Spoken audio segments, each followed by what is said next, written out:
Good afternoon. Welcome to Coach Heupel's Monday press conference. Coach will make an opening statement, and we'll go right into questions and get a mic to you as usual. Coach? Good afternoon, everybody. Great day in the building with the guys. Great energy. Obviously, they know the challenge that we have here at the end of the week. Opportunity for us to point out a lot of the positives from the other day. Thought we played extremely hard, played smart for a good portion of the football game. Had some young guys that had their first action or their first action on an offense or defensive unit that took advantage of those opportunities, played extremely well. I'm proud to see that. Great learning lesson for all of our guys inside of our program. And then there were things that we have an opportunity to correct too, and I think guys took the coaching on that side of it. The coaches took the coaching too. That's all of us. Got a chance to get better. We're going to need to be better as we go into this stretch. Ole Miss is a really good football team. Looking forward to an electric atmosphere this weekend. We need everybody in orange and white at the stadium. Be there early, be loud, and make it a hostile environment for the opponent that's coming in. A really good football team that we're facing in all three phases. Obviously, offensively, their quarterback's a special player and has done a tremendous job here this season in particular, but last season as well. Dynamic playmaker that we got to make it tough on him all night long. Got to do a great job of bottling him up as well. So with that, I'll open it up for some questions here. Start with Vince, then go to Wes. Josh, two things. One, talk about your familiarity with Jeff Lebby, obviously quarterbacks coach OC at UCF, and that familiarity, how you think that plays out today. Yeah, for sure. Jeff does a great job. Was our quarterbacks coach at UCF when I first got the job there. Highly competitive guy, does a great job. You can see offensively that there's a rhyme and reason behind everything they're doing. They're going to put defenses in conflict, up tempo, similar to what we do, and I think we're the top two teams as far as plays per minute in Power 5 football. They do a great job of being balanced and creating big plays too. It starts with the quarterback, but they're really efficient in the run game. Him being a part of that as well. Does a great job on scrambles too. So even though you want to push the pocket on him, you got to do a great job of bottling him up. And they got special playmakers on the outside too. How much do you use and have shaped your opinions on in-game decisions based on analytics? What role does that play for you? Yeah, for sure. It's a part of what we do for sure. As soon as I became a head coach, we started looking into that, used it when I first got there, still use it. A lot of it is that gives you the parameters at the end of the day. Then you still go with situational football and what the flow of the game is and where you feel like you're at, offense, defense, and special teams to make the final decision. Josh, I think a lot of us who are not football coaches look at y'all's offense and look at Ole Miss's offense and you see a lot of shotgun stuff, a lot of spread stuff, a lot of tempo, but how similar are the two plans of attack? I mean, is what they do that similar to what y'all do? And if it is, does that help your defense a little bit? There's similarities. Everywhere you go, your offense is going to be different based on the personnel. What I've done at Missouri to UCF to here is different just based on your personnel and year to year with your personnel too. The overall structure is similar in that you're trying to put people in conflict. You're trying to play with tempo and use that as a weapon against the defense. Austin? Coach Juwan Mitchell's status this week, where's he at with everything? Yeah, Juwan, of the guys that weren't able to play last week, is probably the one guy or he is the one guy that won't be with us on Saturday. I believe a majority of them have an opportunity to get back and play for us. Juwan will be out here for the rest of the season, had shoulder surgery, so he will not be with us. Ben and Adam. Josh, how would you assess how you all have done in pass protection from a running back standpoint this year and how the group up front as a whole, including the backers and the tight ends, have done picking up blitzes? At times we've been highly efficient. At times we haven't. There were a few the other day that it's a combination of offensive line, tight ends, at times being in the protection too, and running backs. We've been really solid at times at all those positions, and at other times we've been deficient. So we need to be better in that and can be better. A couple things on injuries, just to clarify: Tyron, Jabari, Cooper, Theo and Slaughter, they are back this week. I believe that all the guys that were not able to play this past week will have an opportunity to be back with us this week. And on injuries, you guys have done a really good job of filling in spots. Obviously, Turnage is the latest one. How do you approach that psychologically during the week when somebody knows there's a guy out? Do you say you have to step up, or do you even address it to the guy? Guys know that they have to step up when they're in there getting those reps. At times you don't know. Brandon didn't know until the very end of the week that he was going to be the guy. You know, it's who you are and what you're about every day inside of your building. We talk a lot about if you're not, you know, overly excited about what your role was this past week, you got to keep investing. The more you put into it, the more you're going to get out of it. Brandon's a great example of being prepared when his opportunity came. And he's done a great job on special teams, gets an opportunity last Saturday to start, does a great job in alignment, assignment, technique, and communication, playing with great effort, and then doing a great job of tackling in space. Rob and Patrick. Coach, where is Hendon a better quarterback here in October than he was in August? Confidence, comfort, decision-making, taking care of the football, all that comes with some time on task inside of the offense. You know, whether it's, you know, check and run, check and run pass, whether it's RPO game, whether it's drop back, better decision-making. The more time you have in it, the more comfort you have, the ability to handle and play within himself while we're playing with tempo, all of those things. He's become a better, more vocal, more ownership on the football field in the locker room with our team as well.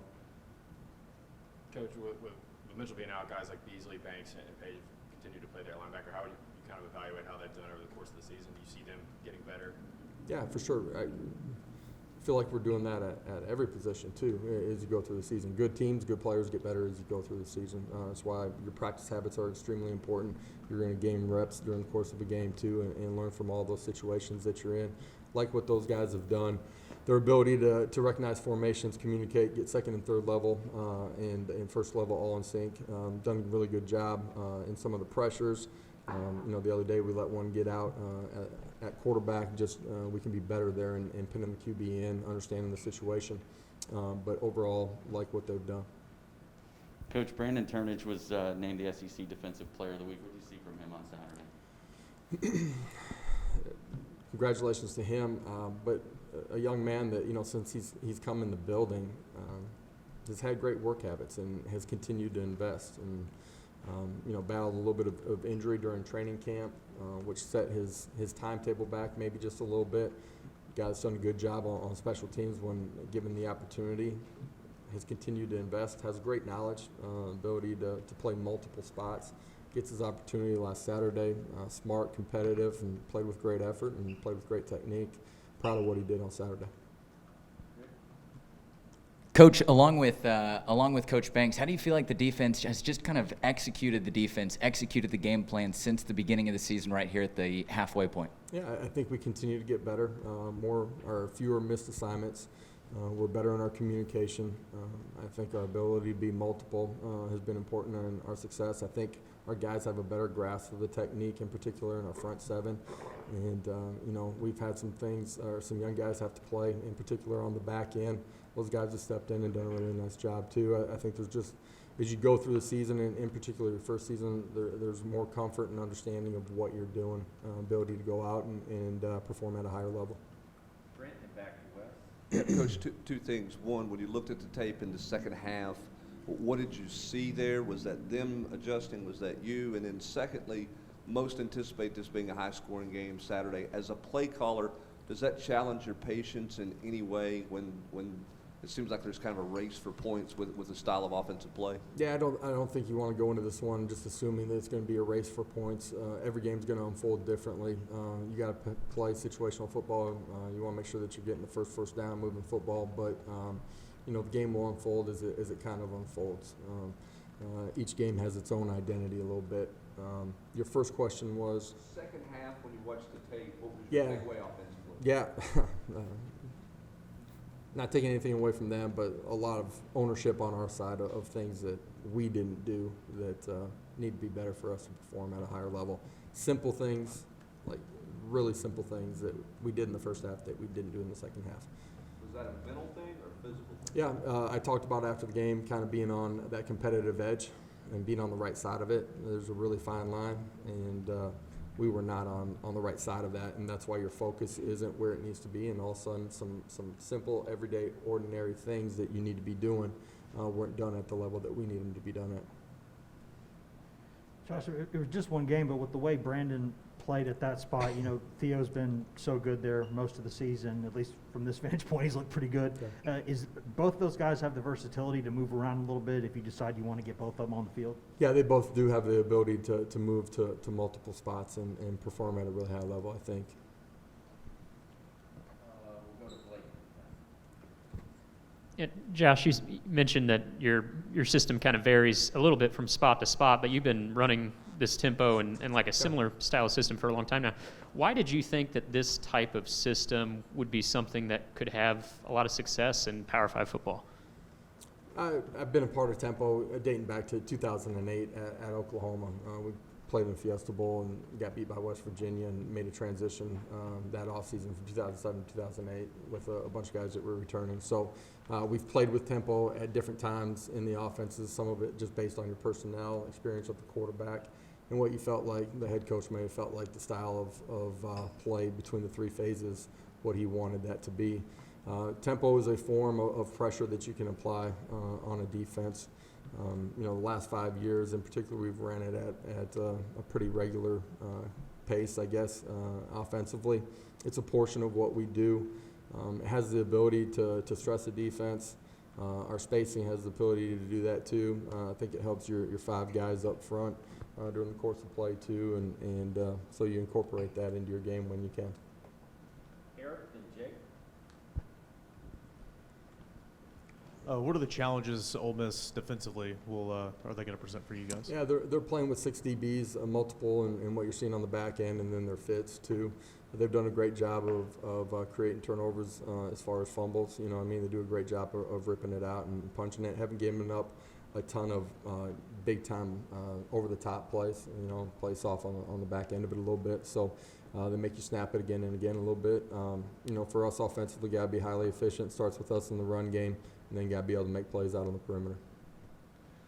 Coach, you at your previous stop, you faced Lane Kiffin a couple times when he was at FAU. Can you just speak to that familiarity and what, if anything, you take from those games into this week? Yeah, for sure. You understand that he's going to be aggressive in certain situations, playing with 4 downs quite a bit on both sides of the football field. I think defensively, our players and our coaches certainly need to understand that going into the football game. Does a good job with his personnel, finding ways to put them in a position to be successful. He's done it with a lot of different styles of offense. Rob in the middle, and then to Madison in the back. Coach, not that we're experts, but I think most of us sitting out here would have said if you were going to be good at receiver this fall, you would have had a couple of those sophomores really step up. But instead, you've had 3 seniors that have exceeded anything they've ever done before in their careers as far as productivity. Did you see that coming in the spring? Did you think those like Cedric and Velas had that in them, Javante? Yeah, I thought Cedric really continued to grow. I think I spoke to him during spring ball. Each, third of spring ball, the first 5, second 5, third 5, you saw him make a real jump in who he was as a player, his work ethic, his attention to detail, being in the meeting room, spending extra time. That's allowed him to really grow and gain confidence, and that showed in the way that he's played. When Javante got here, it felt like he would have an opportunity to help us athletically. His experience inside of the league felt like would allow him to grow pretty quickly. It was how fast he was going to grasp what we were doing offensively. He's done a really good job there. Velas had a fantastic spring, had the ability to play outside. We brought Javante in, didn't know where Velas was going to end up, knew that he was going to help us. Got hurt early in training camp, missed really almost all of training camp. Getting him back healthy and then up to speed was something that had to transpire the first couple of weeks. Those guys have played really well. They've been good as far as being able to read coverage and settle down in zones, be in the right spot versus man-to-man for the quarterback. They've won one-on-ones. They've taken great care of the football at this point when they've had the ball in their hands. Velas has done a tremendous job, yards after the catch. We felt like that group had a chance to grow. I still feel like their best football is still here in the back half of the season, but they got a great understanding of what we're doing right now. Coach, coming into Saturday, South Carolina's defense had forced a turnover in every game this season. Your team has now not given up a turnover in 3 games in SEC play. How much would you just credit that to the comfortability that these players are showing within your system? Yeah, I think a part of it is decision-making, comfort in what we're doing. I think a part of it is protection. The quarterback's doing a good job of taking care of the football, too. I do think guys with the ball in their hands have done a great job. It's something that we practice and rep every single day. It's how we start our practice once we get done with our walkthrough. They've taken ownership of it. They've done a great job of taking care of it. It's going to be critical in this football game. You can't give away possessions and give them short fields. You mentioned after the game that your turnaround would be pretty quick. Typically, you're talking about a 24-hour rule. How much of a grind is that for you? Like, are you turning the page like the second you walk away from the podium? How quickly are you turning around after a game?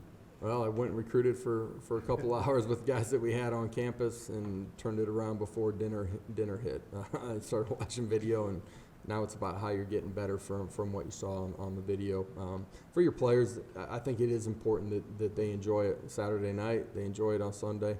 Then when you come back in the building on Monday, now it's time to learn from it, you know what I mean, and gain that experience and push forward to the next week. Josh, I'd imagine with Juwan being out, y'all would like to get a 4th linebacker in the mix. Is Aaron Willis, Morven Joseph, those guys any close to maybe getting out there? Aaron's a guy that's traveled with us the last couple of weeks, continues to grow in understanding of what we're doing defensively. More Brent and Rick. Yeah, Coach, how would you assess this team's downfield blocking from a receiver position, tight end position? I think at times it's been really good. Some of the big runs that you've seen, some of the perimeter screens that have gone for chunk plays, that happens because your skill guys out on the perimeter are doing a great job. We can still be more consistent in our habits there, but like a lot of what we've seen through the course of the first part of the season. Coach, in the past, Tennessee has done things such as checkerboarding with the fans and in the stadium. How much do you kind of feel like that does play an effect, just certain gimmicks or things going on in the stadium with the fans to the team? Shoot, I'm into whatever our fans want to do on Saturday night for this one. I think you want to play an exciting brand of football. You want to compete really hard, bring fans to the stands. I think we're doing that right now. And then you want your fans to enjoy the moment, man. And Saturday night will be a great environment. Need it to be a hostile environment. We need to make it tough for those guys to communicate, and our fans understanding that they're playing with tempo and their communication. We need to make it loud and make it uncomfortable for them. Any other questions for Coach? Thank you. We will have Alante and Jerome Clark. Guys, have a great afternoon. Thanks, Coach. See you on Thursday.